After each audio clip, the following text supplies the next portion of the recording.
Hello friends, my self doctor Ketul Soni और मैं founder हूँ डॉक्टर केतुल होम्योपैथिक क्लिनिक का, जो अहमदाबाद में है, जजिस बंगलो रोड पे। तो आज मैं एक और नया केस लेके आ गया हूँ आपके साथ, जो है एडिनोमायोसिस का। तो एक 40 इयर्स की लेडी है, हस्बैंड वाइफ है दोनों। और हस्बैंड की ट्रीटमेंट पहले चल रही थी और वाइफ की ट्रीटमेंट उन्होंने बाद में मेरे साथ परस्यू किया। तो वाइफ को एडिनोमायोसिस में क्या होता था कि हैवी मेंस्ट्रुअल फ्लो आता था, बहुत पेल्विक रीजन में पेन होता था। और उन्होंने अपने गायनेक डॉक्टर को दिखाया, उन्होंने सोनोग्राफी करवाई, सब चीज़ें की, तो उसमें एडिनोमायोसिस डायग्नोस हुआ। तो उन्होंने बोला कि भी इसमें सर्जरी ही हो सकता है, सर्जरी के अलावा कुछ हो नहीं सकता है, तो आप अपना यूट्रस रिमूव करवा लीजिए। तो हस्बैंड का ट्रीटमेंट ऑलरेडी मेरे पास चल रहा था, तो उन्होंने बोला कि हम होम्योपैथी में एक बार ट्राई करें। तो केस की शुरुआत ऐसे होती है कि हस्बैंड का जो केस मैंने लिया था उसमें मुझे एक बहुत अच्छा एक रुब्रिक मिला था। तो हस्बैंड की मैंने जब केस हिस्ट्री ली तो हस्बैंड ने ऐसा बताया कि मेरी वाइफ है, उन्होंने अपने मायके में फ़ोन करके सबको ऐसा बोला है कि मेरा हस्बैंड मुझ पर जादू टोना करता है और मेरे हस्बैंड के साथ कोई रिलेशन कोई रखे नहीं।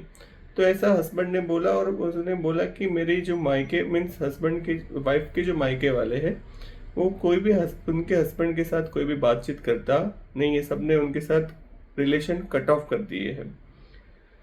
तो ये एक रुब्रिक पॉइंट था, एंट्री पॉइंट था मुझे अपनी मेडिसिन के लिए। फिर मैंने अपनी उसकी वाइफ का केस लिया। तो मैंने पूछा वाइफ से कि भाई अपने नेचर के बारे में बताइए या अपने पास हिस्ट्री के बारे में बताइए।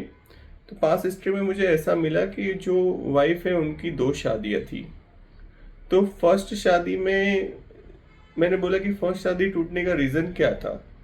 तो वाइफ ने बोला कि जो मेरे इन लॉज थे, मेरे हस्बैंड थे, वो सब लोग मेरे साथ दुश्मनों जैसा व्यवहार करते थे। और वहाँ पे रोज़ झगड़े होते थे, मारपीट भी होती थी, एब्यूजिव रिलेशनशिप था। तो मैंने बोला वो लोग आपके साथ कैसा व्यवहार करते थे। तो बोला वो मेरे साथ दुश्मनों जैसा व्यवहार करते थे, मुझे ऐसा लगता कि मैं अपने दुश्मनों के साथ ऐसे घिरी हुई हूँ।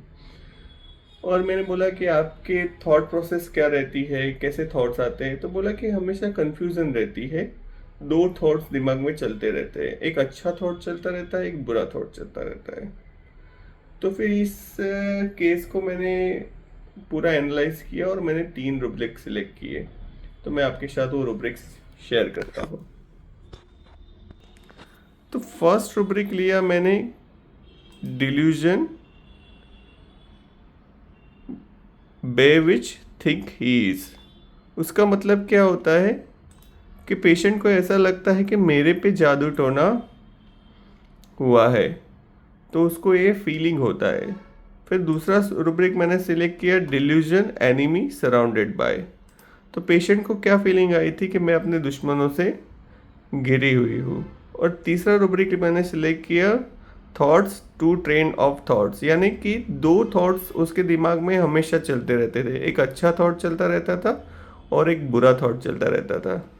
तो मैंने इस एनाकार्डियम सिलेक्ट करके दिया उसको।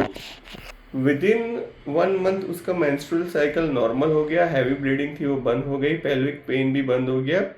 और 2 महीने के अंदर अंदर जो यूट्रस की वॉल थिकनेस बढ़ी हुई थी वो सब भी नॉर्मल हो गया। तो ये आज का केस था। आई होप आप सबको अच्छा लगा हो। Thank you so much.